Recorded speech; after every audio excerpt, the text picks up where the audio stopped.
So friends अब हामी चाहिँ एडिबिएल को क्वेसन र तपाईको आरबिबी को क्वेसन गर्नेछौँ एउटा जुन चाहिँ मेच र टेबलवाला चाहिँ एकदमै प्रख्यात जसरी इन्डियामा आइपिएल फेमस छ त्यसरी नै हाम्रो यतातिर चाहिँ यो क्वेसन फेमस छ सो जोक्स पार्ट दुईवटा क्वेसन हामी सल्भ गरौँ र यो मोडेलमा चाहिँ यो मोडेल तपाईले सल्भ गर्नुभयो भने चाहिँ दुईवटा क्वेसन सल्भ गर्नुभयो भने लगभग यो मोडेलको पनि तपाईले क्वेसन छुटाउनुहुन्न विश्वास छ। सो क्वेसन लेख्नु होला 15 वटा कुर्सी र 3 वटा टेबलको मूल्य 1500 पर्छ। 15 वटा कुर्सी 15 वटा कुर्सी अलिकति बाक्लो गर्दिम त यसको भी हम बाक्लो कर देता है। 15 वटा कुर्सी र 15 वटा कुर्सी र 3 वटा टेबलको जम्मा मूल्य 3 वटा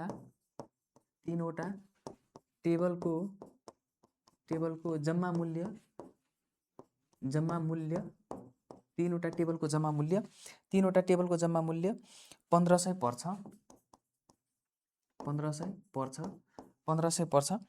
अब यदि 10 वटा कुर्सी र 2 वटा टेबलको मूल्य बराबर यदि 10 वटा 10 वटा टेबल र 2 वटा कुर्सीको 2 वटा कुर्सीको 10 वटा टेबल र 2 वटा कुर्सीको 10 वटा कुर्सी र 2 वटा टेबल है तेरीका 10 वटा कुर्सी रहेछ अनि 10 वटा कुर्सी रहेछ हुन्छ त्यसरी 10 वटा कुर्सी र 3 वटा टेबल 10 वटा कुर्सी र 4 वटा टेबलको मूल्य 4 वटा 10 वटा कुर्सी र 2 वटा टेबल 2 वटा टेबल ऐसे तो गजनी हो जाएगा था भाई। 2 वटा टेबल को मूल्य बराबर टेबल 2 वटा मूल्य टेबल को मूल्य बराबर 6 भने 4 वटा टेबल को मूल्य कति होला 4 वटा टेबल को मूल्य कति होला टेबल को मूल्य कति होला यो चाहिँ तपाईको एडिबिएल एग्रिकल्चर डेभलपमेन्ट बैंक 2076 को फोर्थ को चाहिँ 2076 को क्वेसन रहेको छ 2076 क्वेसन रहेको छ। डेन्जर क्वेसन छ है डेन्जर क्वेसन छ यसलाई चाहिँ अन्डर एस्टिमेट नगर्नु होला। मैले यसको बडा घटाएँ ठीक छ ओके सो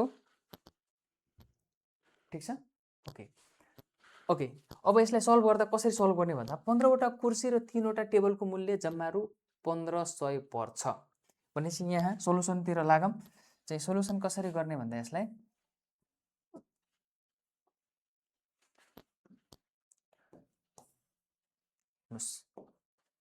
यहाँ चाहिँ प्रश्नबाट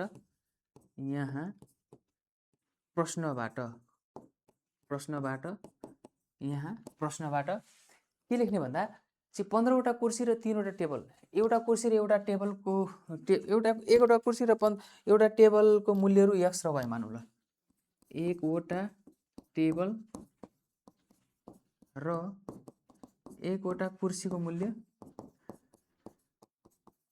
मूल्य क्रमशः x र y मानौ ल क्रमशः x र y मानौ। अब के भनेको छ 15 वटा कुर्सी र 3 वटा टेबलको मूल्य 1500 भनेपछि ठ्याक्कै 15 वटा के रे 15 वटा कुर्सी 15 वटा x प्लस चाहिँ 3 वटा टेबल फेरि y इक्वल टु कति हुने रहेछ त 1500 हुने रहेछ 1500 नै हो नि 1500 हुने रहेछ रु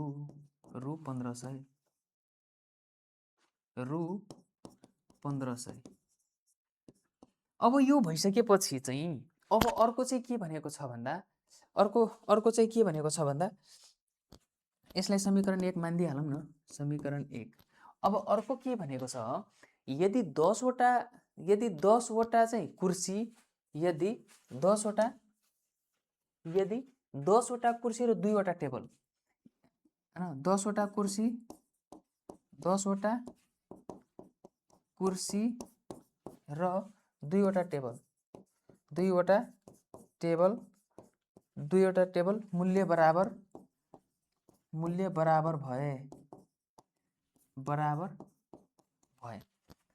मूल्य बराबर भए। ल हेर्नुस्, यसलाई कसरी लेख्ने?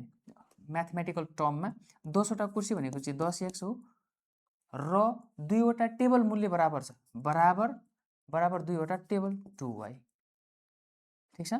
अब यसलाई x बराबर कति हुन्छ? 2y/10 हुन्छ। यसलाई समीकरण 2 मान्दियौँ। अब हेर्नुस्, यदि x को भ्यालु त आइसक्यो, तर x को भ्यालु टोटल न्युमेरिकलमा आएको छैन, y टाँसिएको छ। अब यसलाई समीकरण 2 लाई चाहिँ समीकरण 1 मा भ्यालु पुट गर्दा x को ठाउँमा y राख्दा दुईटै y बराबर हुन्छ, भनेपछि y को मान पनि त आउँछ। त्यसैले हामी समीकरण 1 मा चाहिँ यसको मान राखौँ त। समीकरण 2 को मान यसरी, समीकरण 2 को मान समीकरण 1 मा राख्दा, समीकरण 1 मा राख्दा ल समीकरण 1 पहिले सार्दिहालौँ त। 15x प्लस 3y बराबर 1500। ठीक छ। और x को भ्यालु कति छ त?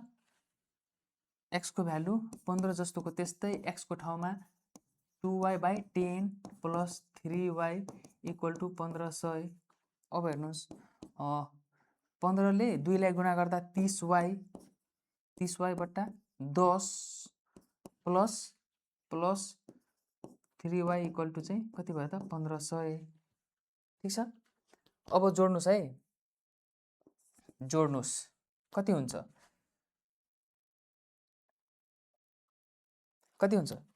10 उतापट्टि जाँदा यसको एन्सर चाहिँ कति छ? यसको एन्सर कति छ भन्दा चाहिँ 250। ठीक छ, 250। ल यहाँ 1 लेखिदिउँ, कमनमा 10 हुन्छ। 10 1 काम 10, 30y प्लस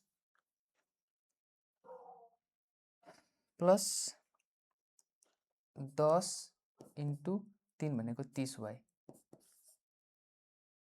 हैन, 10 इन्टु 3y भनेको 30y इक्वल टु 1500।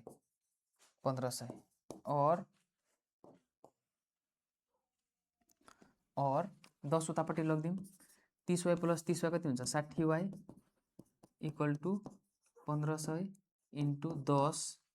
अब 60y बराबर 1500 मा एउटा 0 अझै जोडियो, y इक्वल टु 1500 मा चाहिँ 60 ले डिभाइड गर्नुपर्छ हामीले। y इक्वल टु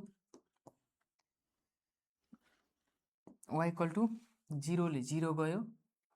अब 6 काम 6 दुनी 12, 6 दुनी 12।